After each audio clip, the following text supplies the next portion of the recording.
সপ্তর সচিবদের নির্দেশে ১ জানুয়ারি থেকে কার্যকর নবম পে স্কেল বাজেট সংশোধন করার পর বৈঠকে কর্মচারীদের মূল বেসিক ২৬,০০০ টাকা বৃদ্ধি ঘোষণা। অর্থ উপদেষ্টা। ভিডিওটি শুরু করার পূর্বে চ্যানেলটি সাবস্ক্রাইব করুন। আজ সরকারি চাকরিজীবীদের জন্য ২৬ ডিসেম্বর গেজেট প্রকাশের তারিখ নির্ধারণ করা হয়েছে। ইতিমধ্যেই গুঞ্জন উঠেছিল পে স্কেল বাতিল করে পুনরায় মহার্ঘ ভাতা চালু করার সিদ্ধান্ত বাস্তবায়ন করা হবে। তবে এই বিষয়টি পুরোপুরি মিথ্যা বলে অবহিত করেছেন পে কমিশনের চেয়ারম্যান জাকির আহমেদ খান।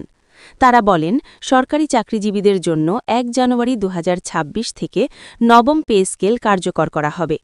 আমরা নতুন পে স্কেল বাস্তবায়ন করার লক্ষ্যে কাজ চালিয়ে যাচ্ছি। যেহেতু মহার্ঘ ভাতার বিষয়টি বাতিল হয়ে গিয়েছে, তাই সে বিষয়টি নিয়ে আবার নতুন করে কার্যক্রম চালিয়ে যাওয়ার সুযোগ নেই। অন্তর্বর্তীকালীন সরকারের প্রধান উপদেষ্টা আমাদেরকে নবম পে স্কেল বাস্তবায়নের জন্য দায়িত্ব দিয়েছেন, যার ফলে আমরা আগামী ১ জানুয়ারি থেকে নবম পে স্কেল কার্যকর ঘোষণা করতে যাচ্ছি। পে কমিশনের চেয়ারম্যান জাকির আহমেদ খান আরও বলেন, কর্মচারীরা নতুন পে স্কেল নিয়ে খুবই উদ্বিগ্ন। তবে বিভিন্ন সীমাবদ্ধতার কারণে এখন পর্যন্ত তা বাস্তবায়ন না করা হলেও নতুনভাবে সাজিয়ে নেওয়া হয়েছে। নবম পে স্কেলে বাজেট সংকটের পরিস্থিতি দেখানো হবে না। বাংলাদেশের অর্থনৈতিক সামর্থ্যের উপর নির্ভর করে বেতন বৃদ্ধি করার মাধ্যমে সরকারি চাকরিজীবীদের আর্থিক সক্ষমতা বৃদ্ধি করা হবে। ইতিমধ্যেই গতকাল একটি বৈঠক অনুষ্ঠিত হয়েছিল, তবে আজও একটি বৈঠকের আয়োজন করেছেন অর্থ উপদেষ্টা ড. সালাউদ্দিন আহমেদ। এই বৈঠকের মাধ্যমে সরকারি চাকরিজীবীদের বেতন বৃদ্ধির চূড়ান্ত সুপারিশ আসবে।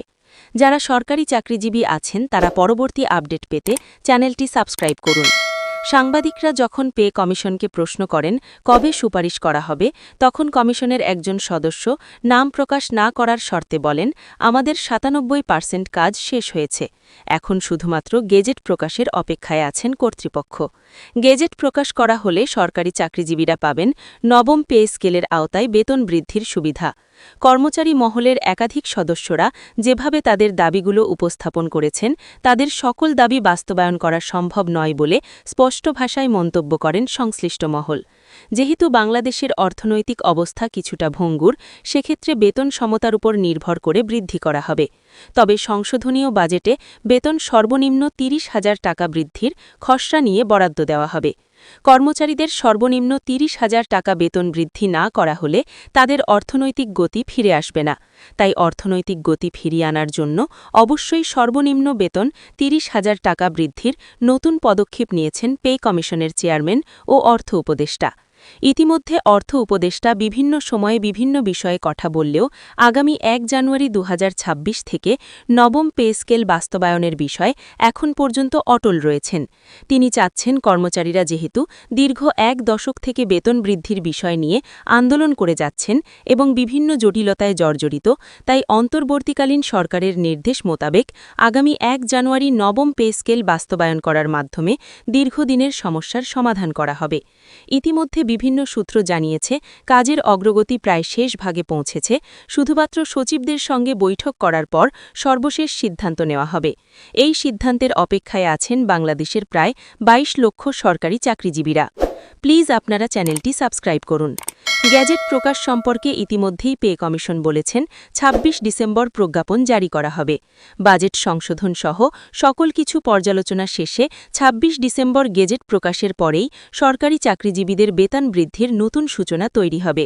শুধুমাত্র রাজস্ব খাতভুক্ত সরকারি চাকরিজীবীরাই নয়, থাকছে এমপিওভুক্ত শিক্ষক, স্বায়ত্তশাসিত প্রতিষ্ঠান ও আধা সরকারি সকল প্রতিষ্ঠানের চাকরিজীবীরাই এর আওতায় থাকবেন।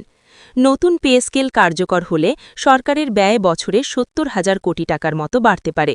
অর্থনীতিবিদরা বলছেন, বেতন বৃদ্ধির ফলে কর্মচারীর ক্রয় ক্ষমতা ও কর রাজস্ব বাড়বে, যা দীর্ঘমেয়াদে অর্থনীতিতে ইতিবাচক প্রভাব ফেলতে পারে। তবে বাজেট চাপ, মূল্যস্ফীতি নিয়ন্ত্রণ এবং স্বচ্ছ বিতরণ চ্যালেঞ্জ হিসেবে রয়ে গেছে। নবম পে স্কেল সরকারি কর্মচারীদের জীবনের মানোন্নয়নে বড় সুযোগ। দীর্ঘদিনের দাবি পূরণ এবং বেতন বৈষম্য কমানোর মাধ্যমে কর্মজীবীদের আর্থিক নিরাপত্তা বৃদ্ধি পাবে। তবে চূড়ান্ত বাস্তবায়ন ও গেজেট প্রকাশ না হওয়া পর্যন্ত পরিস্থিতি অনিশ্চিত থাকবে। সরকারি কর্মকর্তা কর্মচারী ও সংশ্লিষ্ট সংগঠনগুলো আশা করছে 2026 সালের শুরুতে পে স্কেল কার্যকর হলে তা শুধু বেতন নয়, প্রশাসনিক দক্ষতা ও জনসেবার মানও উন্নত করবে। তবে বাজেট, স্বচ্ছতা এবং সঠিক বাস্তবায়ন ছাড়া এই পরিকল্পনা কেবল প্রতিশ্রুতিতেই সীমিত থেকে যেতে পারে।